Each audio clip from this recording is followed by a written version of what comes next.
To be honest with you guys, I was shocked at the prices that I found on these rookie cards I'm going to talk about in today's video. You know, just thinking in my head how everybody is so focused on the 2020 class is very deep, incredible. A lot of new products coming out, being released all the time. We got the draft coming up in a month.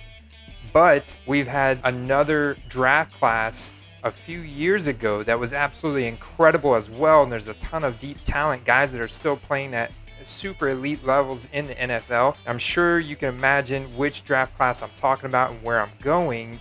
And I want to talk about my thought process behind how I made my investment, how I discerned whether or not I spend $100 on one PSA 10 or buy 10 raw cards of the same card. Talk about entry and exit price points. Ultimately, these are three guys in this draft class that are incredibly underpriced right now, and it kind of boggled my mind, and I had to share this with you guys. I almost wanted to keep these to myself because they're so good, right? But what kind of content creator would I be if I did that and didn't share the knowledge with the community? So let's dig in. So my thought process in discovering these guys is looking at players that are underneath the age apex. And I've talked about this before, but I deviated from the quarterback, which the age apex can be incredibly high nowadays, i.e. Tom Brady, right?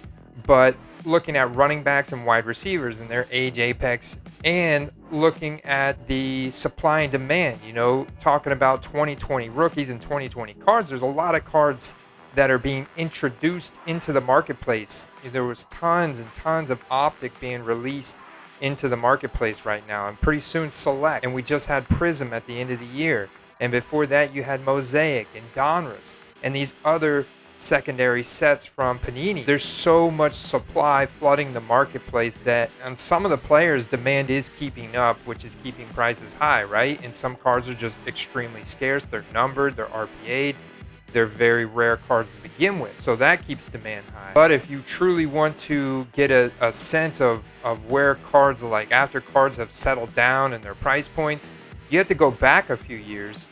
And this draft class I'm talking about is 2017. It's the draft class that Patrick Mahomes came out of, Deshaun Watson, Mitch Trubisky. Specifically, I want to focus on running backs. We also had some incredible wide receivers come out of this class. Chris Godwin, just to name one. But I want to talk about running backs. And you had Christian McCaffrey, you had Dalvin Cook, you had Leonard Fournette come out of this draft class, you had Marlon Mack come out of this draft class, Kareem Hunt come out of this draft class. And this has got to be one of the most ripped and opened products of sealed wax in our modern day card market, because every football card collector and investor, going back to when the boom started, who didn't want a Patrick Mahomes rookie card? And so everybody was trying to get their hands on 2017 product while it was still at reasonable levels. Most of that sealed product has been ripped and put into the marketplace.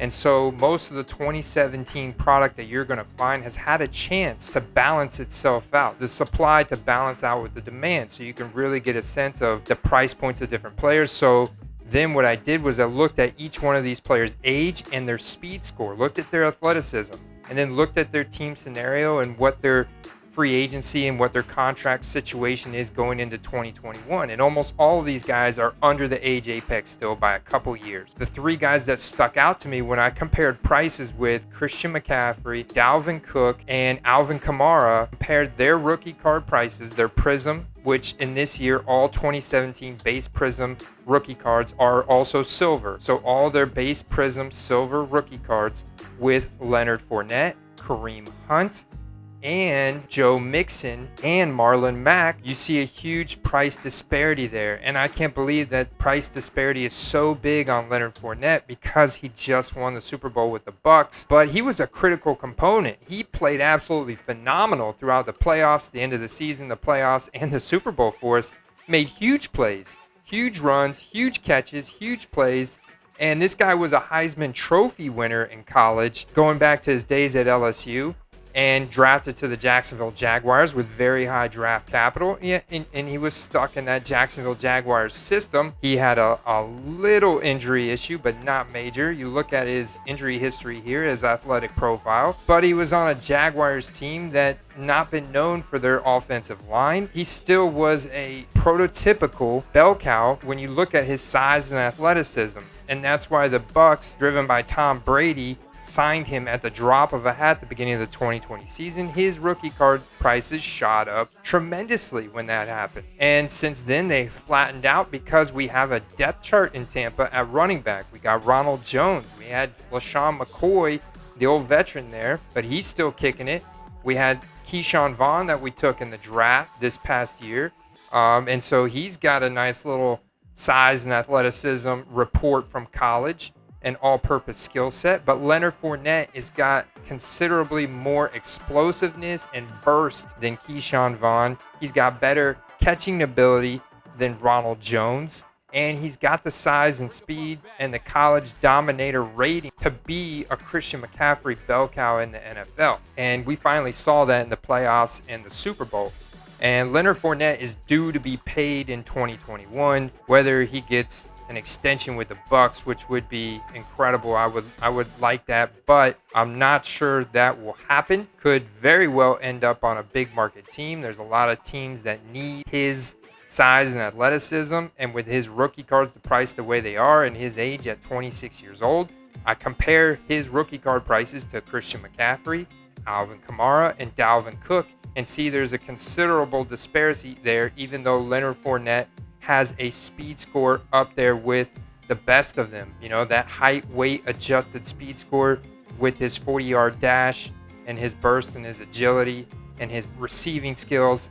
And so I'm like, okay, that's great. That's a perfect rookie card investment right there. Now my thought process is what I want to go and look at the price difference on his Optic Holo Raw card and his Optic Holo PSA 10, because what I noticed on eBay is that there's some very pleasant price points, even on some rare Leonard Fournette cards. But in order to get an idea of should I spend my $100 on a PSA 10, which now has become, you know, highly coveted within the hobby in the card market, PSA 10s have become harder and harder to get. It's also become considerably more expensive to grade through PSA.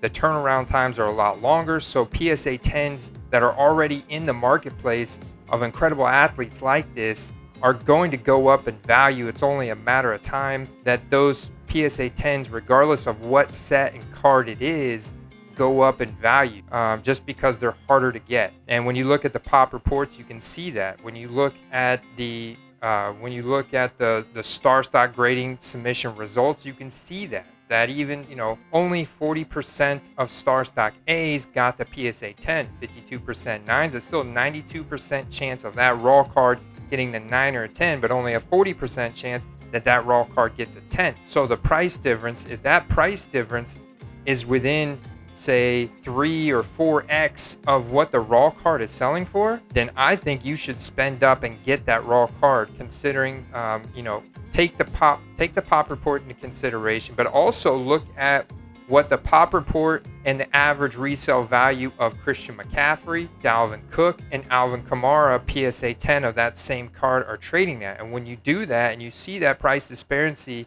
on Leonard Fournette, you go and you get that PSA 10, especially when you can find a card as rare as a select field level silver rarity increase in rarity, and it's a PSA 10 with a low pop count for considerably less than what a Prism Silver Christian McCaffrey is selling for. Well, that's a good investment. That's an ideal buy low opportunity you can jump on all day, and you could do that with the Optic Holo. You could do that with the base Prism Silver. You can do that with the autograph Prism. You can do that with any number of the 2017 sets. Compare them against each other. All 6 of these running backs, just like I'm doing for you here in this video. I've done a lot of this legwork. This is a lot of fun for me, guys, but it's also extremely educational for me to look at it in this way, because the next guy I looked at was Kareem Hunt, you know, getting drafted to Kansas City. And both of these guys, you could say, had a little bit of issues